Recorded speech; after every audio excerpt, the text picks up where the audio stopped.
There we go. That's all set. So welcome, everyone. Thank you very much for joining us this evening.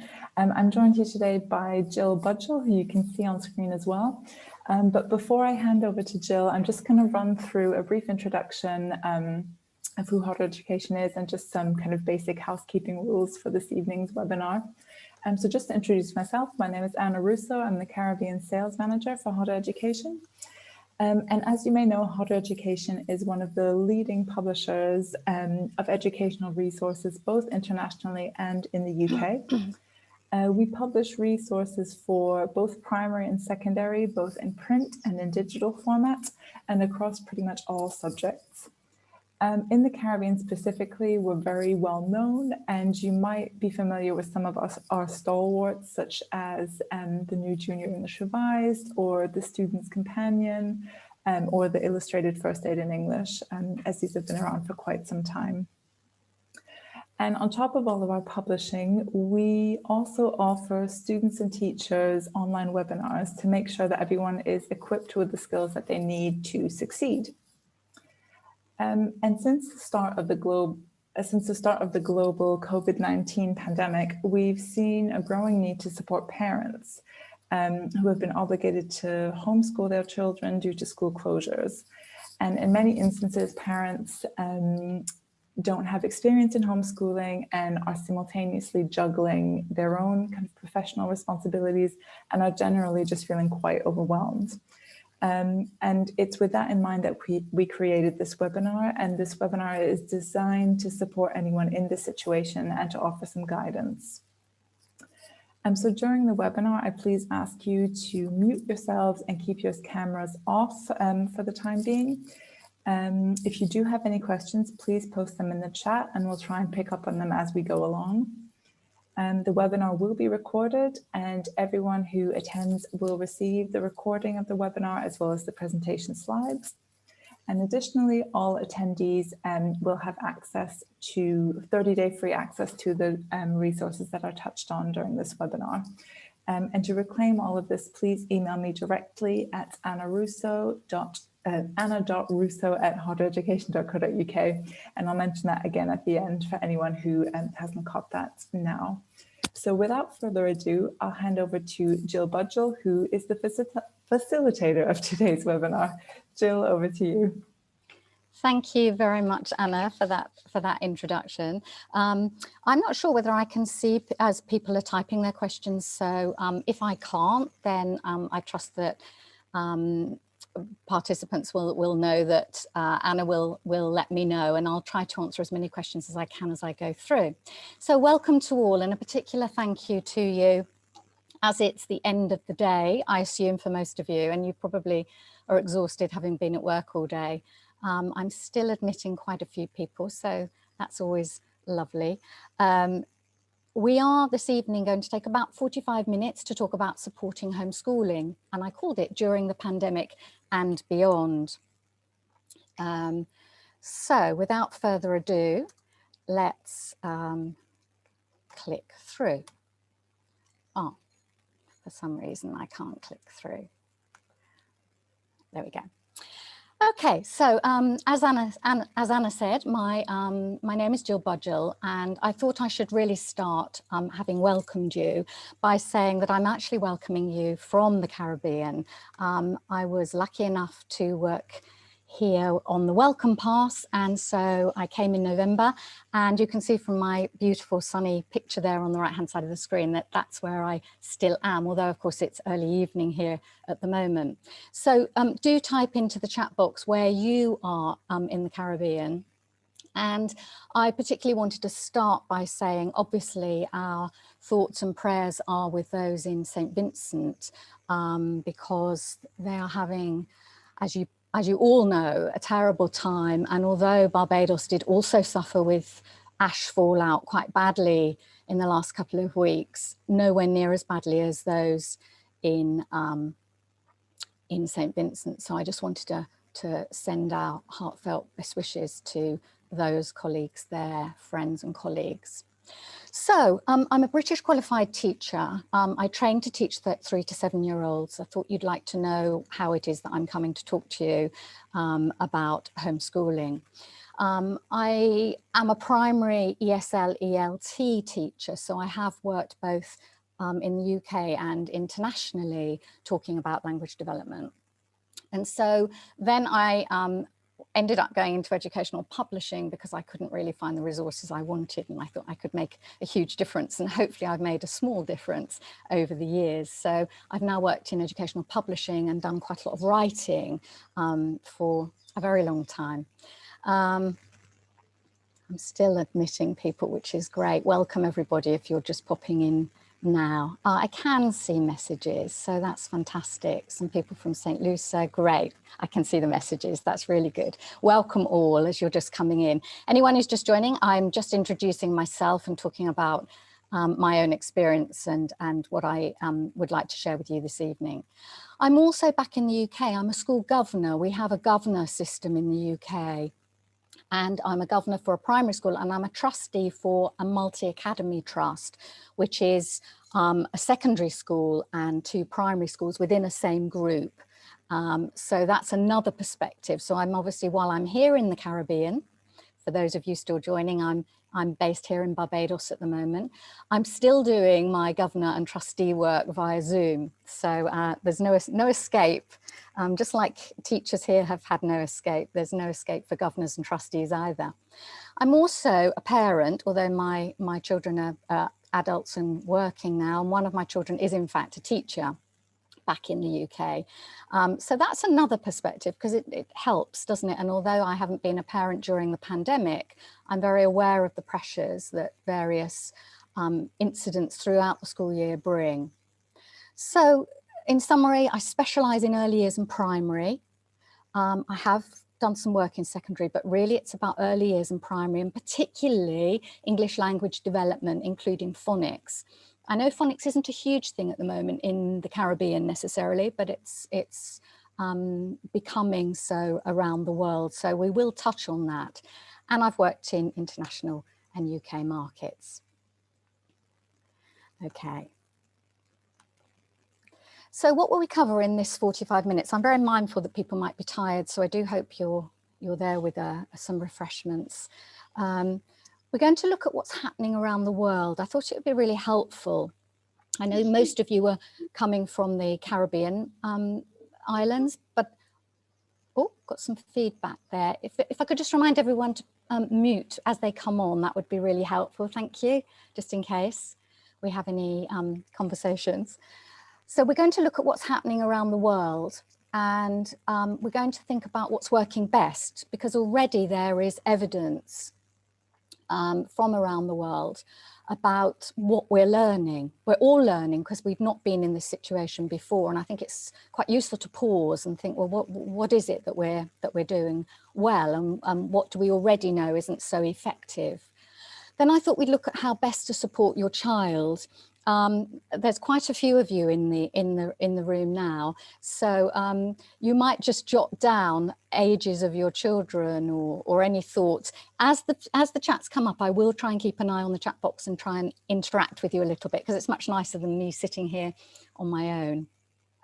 I then want to think a little bit about transitioning back to school, because we hope that with not too much delay, children are going to go back. And certainly here in Barbados, we were all set to go back to school, and then the volcano ash sort of set us back again. And so I think most schools here are, although they cleared up amazingly well, I think are still waiting to bring children back into the classroom, and they're still working remotely. And then we'll do a summary. So let's get started, because we don't have a huge amount of time, and I know it's evening for you all. So what's happening around the world? Well, I thought it'd be useful to have a look at this screen. I gathered lots of different snippets from online so that you can see what some of the evidence is around the world. And it's quite shocking, really. At least 1 in 3 children, school children, has been unable to access remote learning while their schools were closed. I mean, that's quite a shocking statistic in its own right. And in fact, excuse me looking at my phone, but only this morning I saw on Barbados Today, it was from the Jamaica Observer actually, and it was a report from the Caribbean Policy Research Institute, and it was saying that it was looking at the socio-economic impacts of COVID-19 in Antigua, Barbuda, Barbados, Jamaica, Trinidad and Tobago. And it was saying that 34% of children had real difficulty, and have, I guess, real difficulty in learning from home. And what was the biggest factor?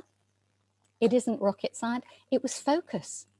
Children are finding it really difficult to focus.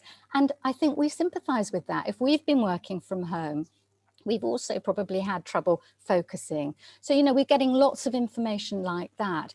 You can see here on the left of the screen that there's, this is a quote from a UNICEF document that's recently been published as well. Over 97% of students still out of the classrooms in Latin America and the Caribbean. Now that was in November. So, you know, I suspect it hasn't shifted massively since then. Other snippets here, this was an interesting one. Low-income countries predominantly implemented radio-based instruction. So middle-income countries relied primarily on television and digital media. So we need to think about that as well.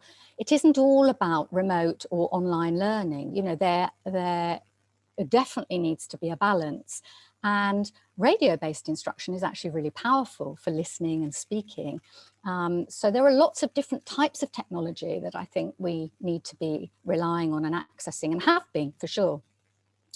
So that's just a sort of little flavour. I'm covering this with my face here, but class attendance, absent 160 million children. I mean, these figures are quite scary, aren't they? But we're not here to scare you, we're actually here to support you. So without further ado, I'll click to the next slide. So this is a similar take, really. My screen isn't big enough to be able to see what everyone is writing. I can see Angelina Augustine works with 3 to 8 year olds. So welcome, Angelina. It's quite nice to be able to see what people are saying. So continuing this theme of what's happening around the world, we're certainly not alone. That's why I thought it would be really helpful to think about it in this way. Again, I lifted some of these snippets from social media from Barbados Today. And you can see March the 16th, here we were hoping to open day nurseries, and here on the second one, it was talking about the online learning is stressful for teachers too. You know, we're thinking about the family, we're thinking about the school, we're thinking about the child. You know, we're all stakeholders in this, and we all have very little experience. And then this is the UNICEF study that I mentioned a moment ago, which was presenting a really strong case for getting children back into the classroom, not least because of the focus problem that I just identified in that Caribbean Policy Research Institute report. But because children are missing their friends, it's as much about their well-being, which I'll talk a lot about in the next 30 minutes or so. It's as much about their well-being as it is their learning. So I think that's going to be a common theme. So in England, you can see, I just want to give a little flavour of what's happening. Schools in England went back on March the 12th. And they're still in school, and as far as I can tell from my governor work, there are very few behavioural problems. The teachers were saying all the problems that they were having before the pandemic seem to have sort of silently disappeared, because children are just so delighted to be back and mixing with their children and having fun and keen to learn. So long may that last. I'm not sure how long it will last, but I looked at Mexico, where schools are still closed, Santiago, schools were still closed, and Argentina, some partial reopening, which they've tried a few times.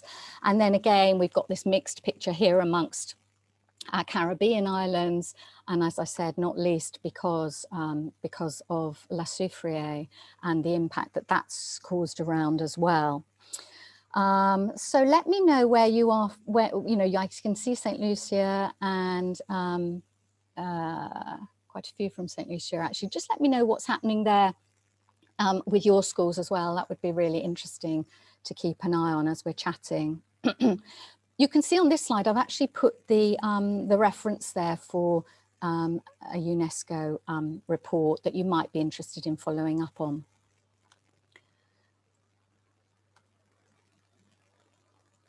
So here's a little bit more information from another report, which is UNICEF again. So more than 90% of ministries of education around the world enacted a remote learning policy. 90%, that's astonishing. But at least 31% of children worldwide cannot access remote learning. And 40% of countries did not provide remote learning opportunities. So there's a policy, but children don't necessarily have access, and then there aren't the opportunities. And as we saw before, we can rely on things like radio, and we can rely on packs of materials being sent home from teachers too. All these things are important for keeping the contact going. Welcome to those who are still joining. You're very welcome. We've just sort of started running through what it's looking like around the world in terms of online learning, but you're all very welcome.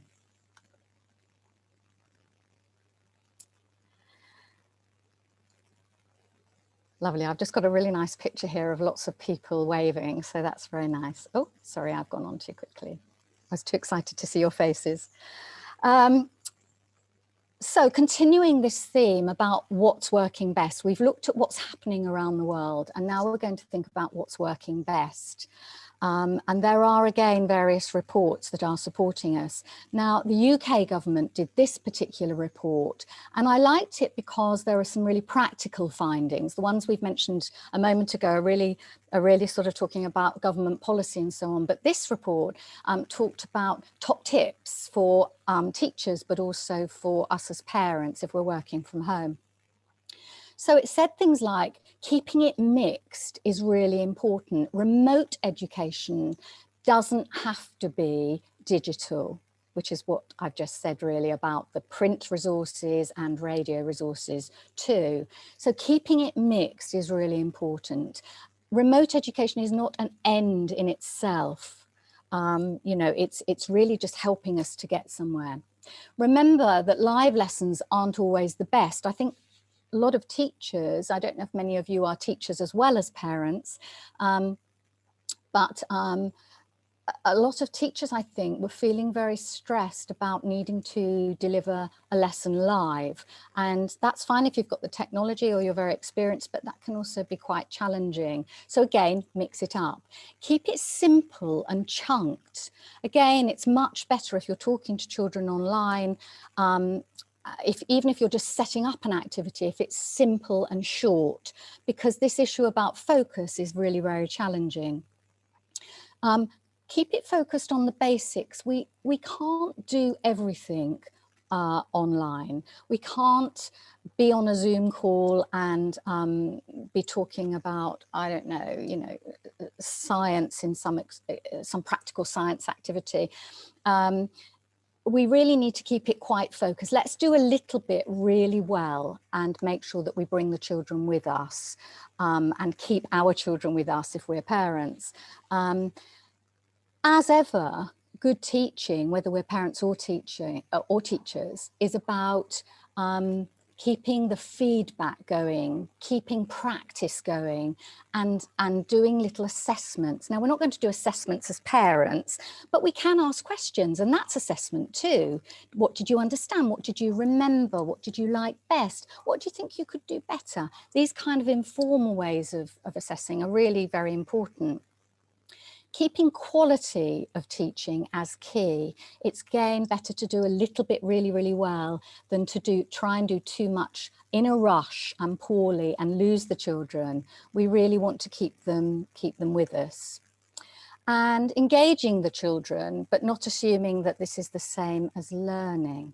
So we can only do so much as parents when we're sitting at home with the children or taking them out and about, but engaging them is not teaching and learning. You know, we must engage them because if they're not engaged, they can't learn or less likely to learn, but it isn't the same thing. So when we're doing something with the children, and it's learning, teaching and learning time at home, then it's really good to try and keep that in our mind, that we keep really focused.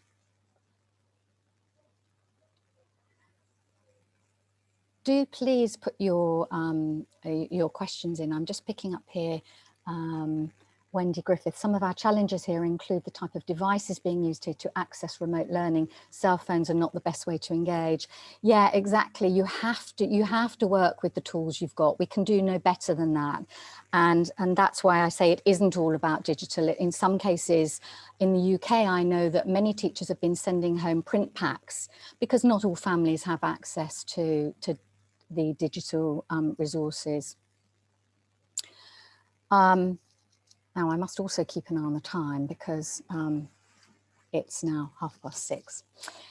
So let's think a little bit more. Do keep putting your questions in there if you'd like me to respond. Let's think a little bit about how best to support your child. We've looked at what's happening around the world and some of those key reports, and we've looked a little bit about how best to use the resources that we've got. In that UNICEF report, these were the top tips, and you can see that in the top right hand side of this screen, this gentleman is the Global Chief Education Officer for UNICEF. And again, this was very practical, I thought. He said, have open chats. Really important to keep talking to your children while they're at home. And that might be about the teaching and learning, but equally it might be about any concerns they have or worries. Plan a routine together.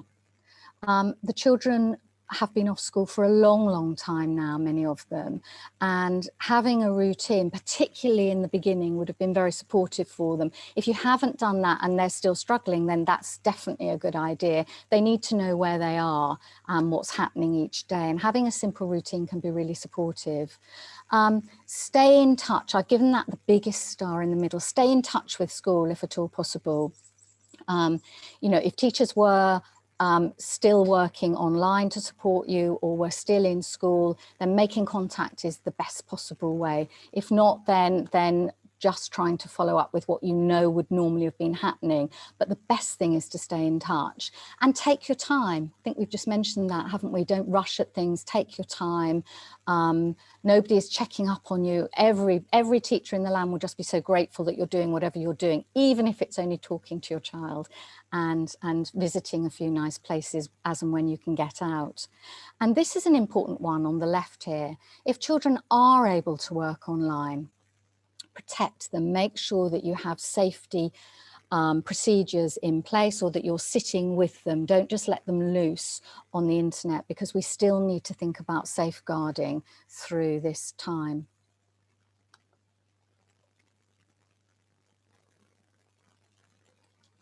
So this is my mantra really for working to support your child. Check with your school if you can. That's in line with the UNICEF report that we just looked at. Follow guidelines or work supplied. Keep it balanced.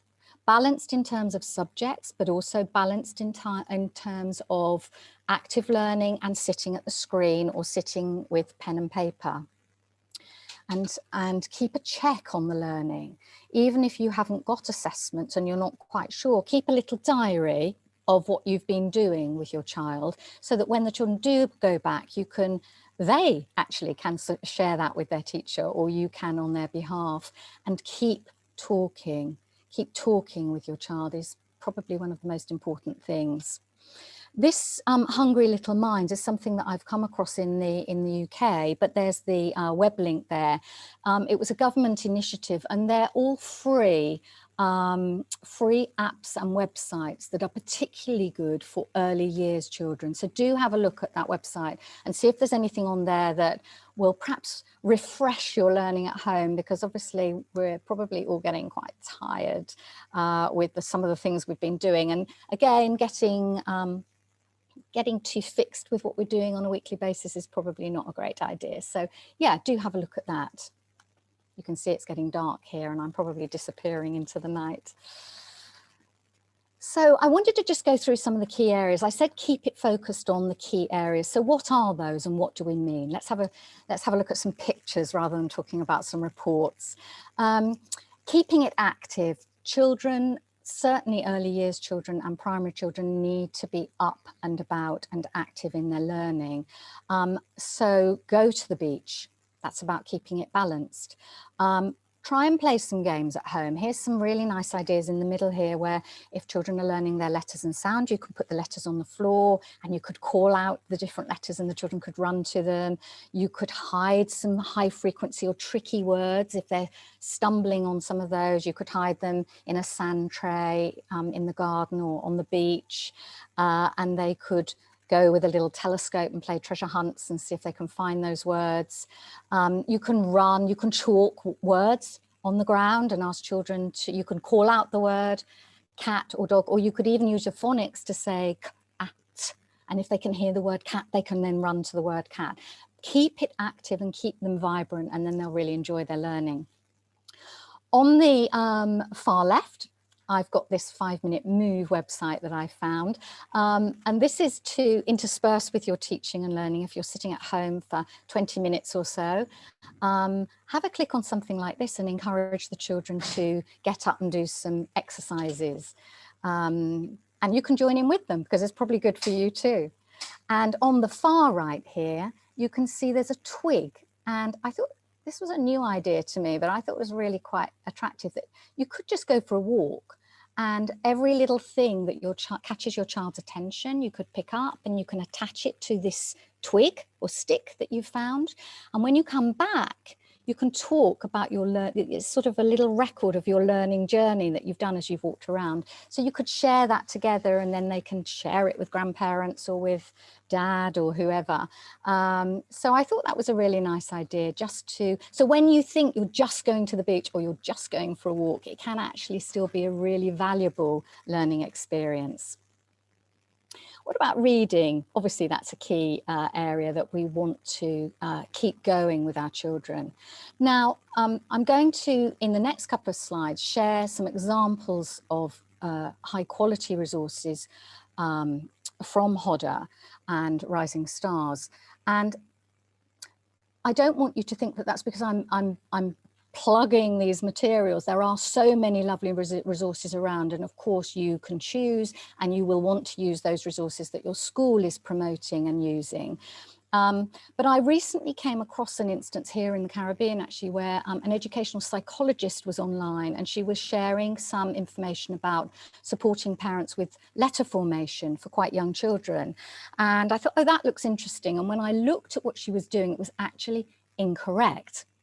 So it's tricky, isn't it? There's so much material out there and it's really hard to know what's the best quality. And one of the ways you can be sure is to look at some of the main publishers because that's what they do. That's the business quality assurance.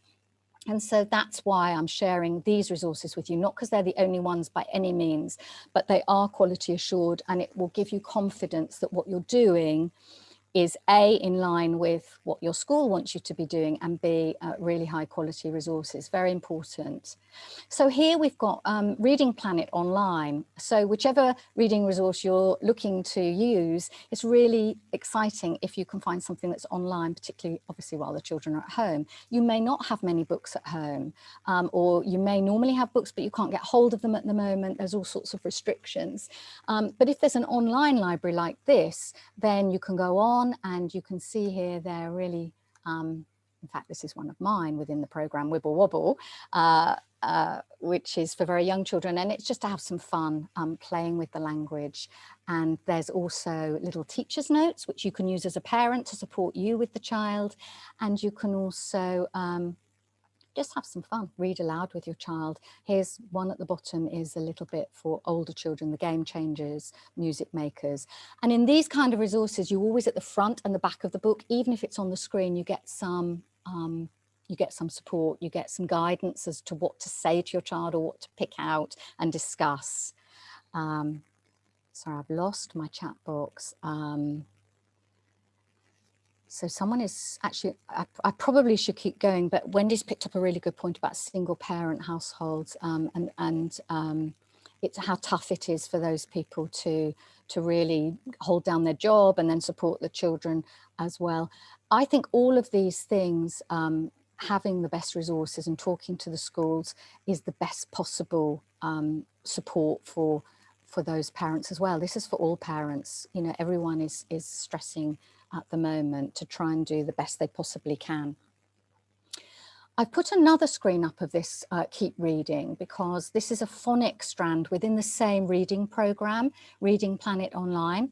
If this is something that your school is using, or you think that they might like to have a look at, then this is a phonics strand. So this is the idea that rather than sharing the book with the child is able to read to you. And so working together, I mean, it doesn't mean you can't share it, of course, but you can see at the end there are these talk about the story questions as well. So looking for something that's got both reading for pleasure and phonic reading. And if you can keep that going, that's really, really so valuable. But we need to keep it real, don't we? And if you can't access reading books online, then remember that the world is full of reading matter. So you can pick up brochures, you can, you can go to the shops and pick up a flyer about something that's happening, or you can read the street signs, or you can go and read a menu in Chafette or wherever you happen to be. It's really all valuable stuff. So again, it isn't all about being online. It isn't all about having that reading book. Use what's there. And in fact, there are quite a few published resources like the ones I'm showing you here, which I absolutely love. Okido is a beautiful online little magazine that's full of art and science and really creative ideas. And you can often go online and just see some flavors of these kind of things. So you don't even necessarily need to subscribe. You can just go on and have a look, and they often give you some free downloads. So you can use those as well, which is, better for most of us. You can see the Week Junior and First News. These are papers that take the real life news and write it down for children to be able to understand, to engage with what's happening. And so if all you feel you can do is over your tea, when you've come home from work and you're exhausted and your child is with you, you talk about what's going on in the world, then these might help you to do that in a way that you know your child would really enjoy. So do have a look at some of the things like that that are available online. How am I doing on time? I'm hoping that Anna's going to keep an eye on me, because yeah, she is. She's nodding. That's great. Thank you. So how best to support your child with English? We've talked about reading, but obviously there's the whole area of English skills as well. So here I've included on this spread Hodder Cambridge Primary English. And this is for quite young children, and it includes an activity book and some reading books. So you've almost got everything you need there together. You've got this little non-fiction book here, which is about outside play. And then you've got this sort of traditional story book here. You've got the activity book top left, which is actually one that the children can write in. And then you've got, there's a teacher's book as well that teachers would obviously be using, but you can use as a parent. So again, I don't know if this is something that your child's school has, but these are the sorts of materials that we hope schools will have and that they've been sharing with you so that you can keep it going at home. But again, look online and make use of whatever you can get your hands on.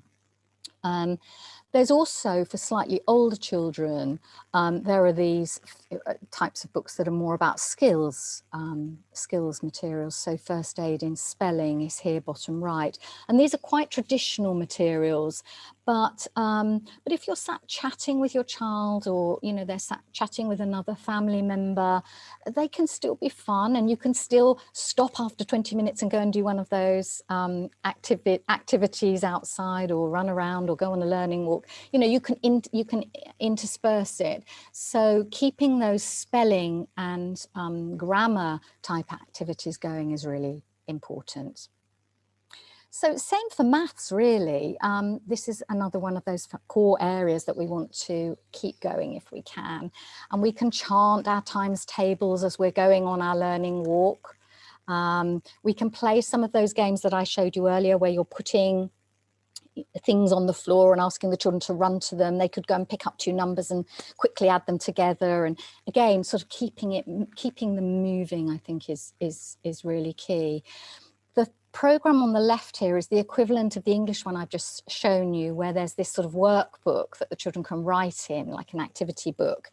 And then you get the little reading book as well, telling a little story, but actually it folds in some of the maths concepts about counting or looking for patterns. And, you know, you can do that on the beach. You know, you can write the letters in the sand, you can collect things. Can you collect 5 stones and 10 shells or whatever? It sounds so basic, and I'm sure you probably do those things in any case, but it's just remembering that it counts. Those things really count, and it's actually that you're doing them with your child that's the important thing.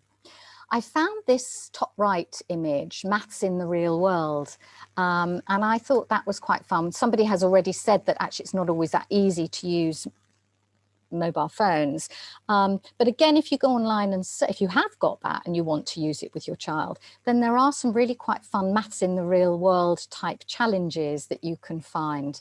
So have a search for those, because again, it's about mixing it up. You know, if you mix it up, then they won't even realize that that's what how you're tricking them into doing their schoolwork every day.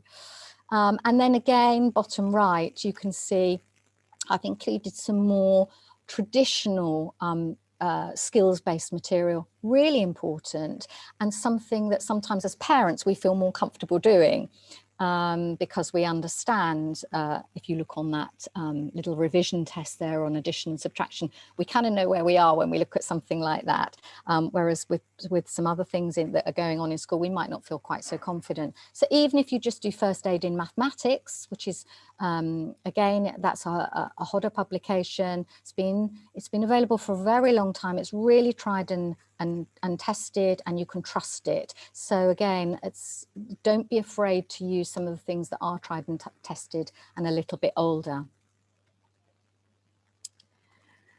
And here we are with science. So we're coming a little bit closer to the end now. Science is one of those other core areas. And you can see on the left, ignore the egg boxes for a moment, I'll talk about those in a little while, but you can see on the left, here's the equivalent to the English and the maths program from Hodder that I just shared with you, where you get the activity books the children can write in, and you get the little story books, this time embedding scientific concepts. So again, the children probably won't even realize that it's science. It might be worth pointing it out, so that you can look at, in this instance, the aquarium. And I'm sure most children in the Caribbean will be very au fait with most of these sea creatures.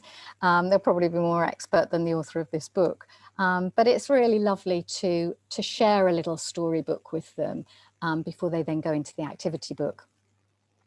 I put the egg boxes because I thought this was a super idea. And again, it's an example of how you can just go online if you have the technology and find some really inspiring ideas from parents who are in the same situation as us, really. So this lady had decided that she would go out and with a little egg carton, and the challenge was for the children to find a piece of grass and a flower and a leaf and a little, she's put an egg, but I don't know how you'd find an egg, or a rock or a twig, that kind of thing. And in fact, you could discuss with the children what it is they want to go out and find. So although that might not seem like science to you, that's a really important sort of sorting, classification type exercise that's really simple and easy to do. It doesn't have to be even an egg box. You could just do it with little pots or something. If we swoop over now to bottom right, you'll see the first aid in science. So this is the equivalent again of the English and the maths program that I was just talking about, the tried and tested, slightly more traditional type resources. Do let me know, if anyone in the chat box, let me know if you're familiar with any of these resources or whether any of your schools are in fact using them. Be really nice to know that. I know that you will have links at the end so that if you don't know them, you'll be able to explore them a little bit more. But But something like the first aid series, because it's been so popular for such a long time, you may actually already be familiar with that. And again, it's something you can hang your hat on quite confidently. You'll look and think, oh, I understand that. That's talking about plurals or adjectives or those kind of core skills. And top right, this is, I think they're based in the UK actually. Let's Go Live has been a phenomenal success in the UK during the pandemic. It's just a couple of teachers who decided they would start to do science at home and put it online for their children. And it's been really, really popular, certainly in the school where I'm a governor. Lots of the parents said, oh, it's wonderful because it's just science with things that you already have in the kitchen or that you're about to do while you're making, you know, baking a cake or something. So if you get the chance and you've got access to the internet, do go and have a look at some of those and see if there's a couple of fun things that you could do. So the children, again, don't really know that they're doing science, but they'll be having a ball. And the fact that they're doing it with you will make all the difference, because that's really what they want. They want your time. If they can't be with their friends, they probably want to be with their family. So rushing on now, transition back to school. I thought this was quite funny, so I thought I would share it with you, but I did cover the person's face just in case, just in case they're on this webinar this evening, but it made me laugh. When would you like to see children return to the classroom? And this person said, mentally, I think she means like to make me sane today. However, they're safer at home. Now, this was a while ago. I don't think it's got the date actually. It was a while ago, and obviously, she probably still feels the same now, to be honest. We know that we want children to return, they want to go back to be with their friends, but in our hearts, we know that they just have to stay until it's safe for them to go back. And that's the most important thing, is their well-being. I won't read this other one that's on the right, but these are all the things we mustn't get too stressed about. Oh, they're falling behind and we need to catch them up on everything. What's really important is that the children catch up on all of these things, seeing their family, seeing their friends, remembering how to swim, and going to museums and castles and the beach and so on. Really important. Let me just do a quick time check. Okay, we're on 7:15. So I need to go a little bit faster probably, but we are nearing the end now and I'm conscious it's your evening. So transitioning back to school. Well-being first. I think you've probably already got that message from me, that's one of the most important things. If you know that the children are preparing to go back, talk about going back with them and head off worries. There are lots of reports. I know this is mainly from the UK because children have gone back to school in the UK. Teachers are saying that children did have little worries. You know, what if my friends aren't there? What if my friends don't like me anymore? What if I've forgotten where my desk is? What if I'm in a different classroom? What if I don't, you know, all these sorts of things. And again, really important to allay those fears and talk to them. I did wonder about this idea of making a little journal about the time at home so that the children could take it back and share it, share the best bits, share the worst bits, although you might want to edit that a little bit. You know, be generous with the children and say to them, take this back, and I think your teacher would be really thrilled if you took back some notes about what you did. Be patient, because their excitement about going back will make them anxious as well. So it's a kind of weird mix, a bit like us going back to work. You know, if we're going back into the office after having been working remotely, we do feel anxious, but we are excited. We may have a new teacher, you know, when we go back, even if it's with our old friends. It might be that we've moved into a new year group and this is the first time we've met the new teacher. Not all schools are able to take that teacher forward with the children, and that can be a big worry. It might be a new classroom with new seating plans. So all of these changes are worth bearing in mind, and it's really important that we keep things at home as stable as possible. So you make sure you try and have those family meals all talking together. If grandparents are handy, I know that's often the case here in the Caribbean, you know, really that's so valuable. That makes children feel so safe. And make sure that there's lots of chill time, downtime when they come home from school. And I really hope that there's very little homework in the initial stages, because, you know, really the children will be exhausted, and I think teachers will too. and so will you at home. So adjusting to new rules and routines is certainly very challenging. Remember, children need, these are some of the things that children will need to remember to do: how to share, how to take turns, how to follow routines. They've been at home and they haven't been, you're not in a large family, they may have forgotten that that's actually the way we do things at school. They may have forgotten how to use the language of school, you know, please may I go to the bathroom, or, you know, please may I sit with my friend, or I'm sorry my shoes got sandy on the way to school. You know, all of these kind of things. They may have forgotten how to use that formality of language. So that may need a little bit of work as well. And how to sit still. You know, probably at home they haven't had to sit still. You probably haven't been doing quite as much sitting down at the screen or with books, because of all the things I've been saying about keeping it active. So they will be tired if they've been asked to sit and focus and concentrate. And they've probably forgotten how to work in the way that we work in school. So you know, they shouldn't get anxious if they've forgotten things. Teachers will be reviewing and assessing where the children are. They'll first be assessing how well they are, how able they are to sit and concentrate, and then they'll be looking at what they've remembered and what they need to relearn and re-practice. And that's all completely normal. So no talk of, you know, being behind or needing to catch up. I think that's negative language that I think we should really avoid. I think it's how amazing are you that you can still do all these things when you've been away from school for so long. And we as parents need to support the children in that as well. And finally, this is an interesting one, because I keep talking about well-being, and I know that globally this is such a concern for everybody. This is a Hodder resource that's called Wellbeing and Attitudes to Learning. So you may well be in a school that has a formal resource like this, that isn't just relying on the teachers talking to the children, but actually has a more formal approach to assessing how well the children have coped and how they're settling back into school. And if your school doesn't have something like this, it's something that you could say to them, you know, is it something that they've thought about or that they have, or what is their approach to deciding if the children are ready to start their learning again?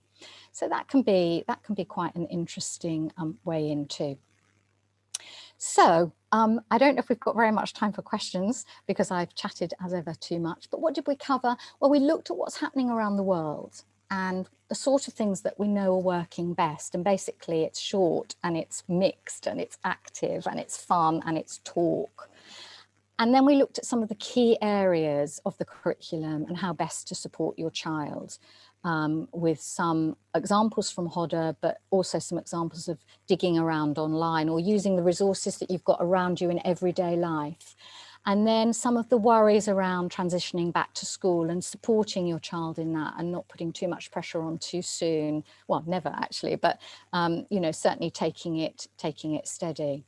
Bottom right there, if I just finish with that, this is a lovely new little publication that Hodder have produced, a guide for supporting your little learners at home.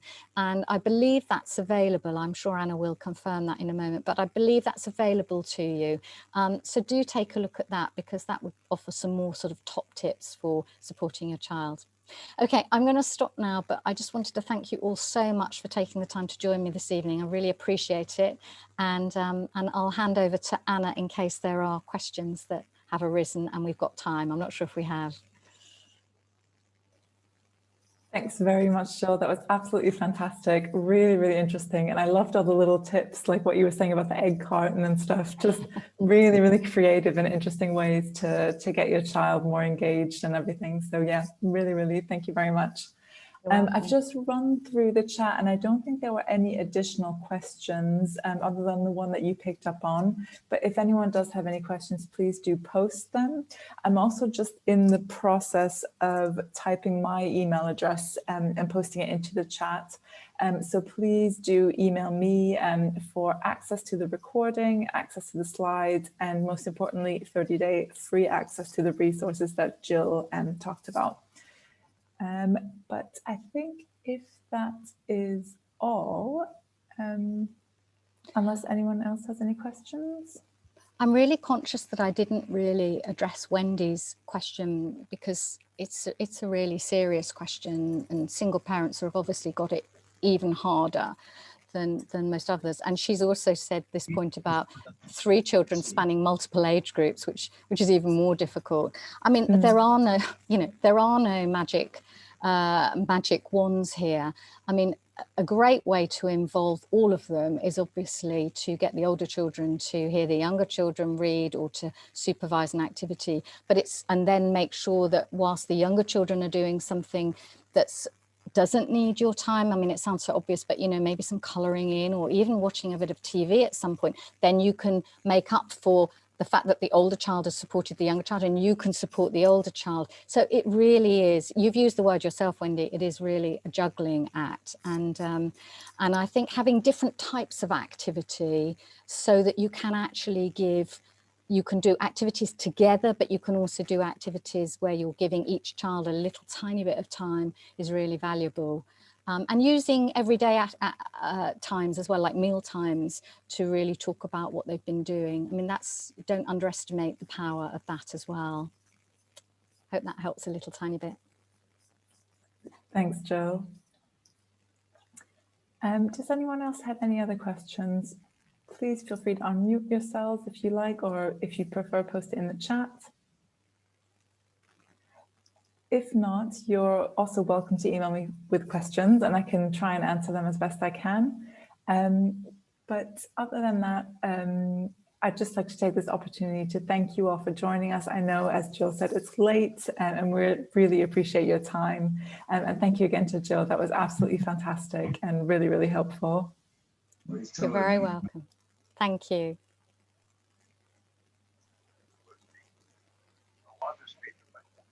Thank you, Rufina. Rufina says informative session. Thank you. Hi, good night. Hi. Good night. Thank you. Thank you, Angelina. I think someone's joined us and has taken their, excuse me, taken their audio off. I think, yeah, did you have a question? Sorry, it's just saying Galaxy A10s. I'm afraid I don't know your name, but if you do have a question, please feel free to ask. Good night. My question was this. If you are a working mom, how do you get to do all of this stuff when you are at work early in the morning and get back home very late in the night? It is very difficult. So I was wondering, how will you be able to manage to help your child or children in this kind of way? It was very interesting, but I'm just trying to figure out how will you get around to do all of that. When you're at work, where do your children go? Do you leave them with family members, or do they go to nursery? No, they stay home with their sister. They stay home with their sister. Okay. So, and yeah, well, I don't want to make it sound easy, because as I was just saying to Wendy, it's not at all easy. And I know everyone has been trying to juggle so much. And if you're on your own, it's even harder. I think the thing is just to reiterate what I was saying, not to try and do too much, not to underestimate the value of talk. And I don't know how old the sister is that you leave the children with, but if you can talk to her about doing one thing a day for each child, one small thing, like going to the beach and finding something and bringing it back and sticking it on a piece of paper and trying to just write something about it, or to tell you about it when you come home from work, that kind of thing. I know it's not education as we want it to be for the children, but it is something, and that talk is really so valuable. How old are your younger children? One is 7 and the other one is 14. And the one that is, he's 14, but he struggles a lot. Okay. When it comes to reading and stuff like that. Yeah. So it's hard. It's really, being in school. Yeah. But I think the thing is to not give up, and particularly for the 14-year-old, it's actually a really good opportunity to actually have removed him from the competitive environment and to give him another kind of chance. So anything that you can do when you're exhausted in the evenings, anything you can do with him to support him around the kind of things that I've been showing you, and using things that, do you have internet access at home? Yes, please. Yeah, so you know, if you can engage him and excite him with something, however small, choose a topic that you know he's really interested in and create something that he could take back to school, or go back to some of the basic phonic work. He might feel that's a bit babyish, but again, it's a really good opportunity to try and go back over those basics to help him. Or doing things in the, you know, in the home, making things, or doing the gardening, or, you know, even sweeping the yard. He may find some really interesting things. And there's just no magic wand. You know, you are on your own. Are you getting much support from school? Is material coming home from school? No. No. So No. like my son Okay. teacher, the one that is 8 years old, the teacher does his best to help, but Of the course. 14-year-old, the teacher, sometimes when you try to reach out to her, you don't get in touch with them. No. So you don't get no support from the school at all. No, no. Try if you can and follow up on a couple of those online things that I've suggested, and just see if there's even just one thing that might just spark an interest. Because I think the first challenge will be to engage him, won't it? You know, perhaps more than the 7-year-old, the 14-year-old needs to be engaged. And you know, talking about the news, or you know, sharing a funny story about something that's happened in the day. Even those kind of things will help. But it sounds like really he needs a program. He needs a program to work through. Okay. I wish you all the best. I hope you manage to find some ideas here. Okay, thank you very much. Thank you. Thanks for your question. I also just wanted to pick up on a comment that Nadimi posted, which is also a really good point. Nadimi said, just to add a suggestion, for example, when I was a child, my mother used to read to me before bed. That's something that helped so much, even without thinking. And yet that's, I think, is a really good suggestion, Nadimi. Thank you. It's a fantastic suggestion, and I can't believe that I hadn't included that, Nadimi, actually. Yeah, reading aloud to children is so important and so valuable. You've got to have the books at home or find them online, of course. But that's why I keep talking about oral storytelling as well. You know, you can tell a story, but yeah, reading a book aloud is fantastic. And you'd be amazed at what's free online once you start digging. Definitely. Thank you, Nadimi. Does anyone else have any questions or comments? If not, we've hit the hour mark on the dot, so I think that's a good time to wrap up. So thank you again, everyone, for joining. Thank you, Jill. Yes, please do contact me for the slides, the presentation, the access, and yeah, have a lovely evening, everyone, and thank you for joining. Good night.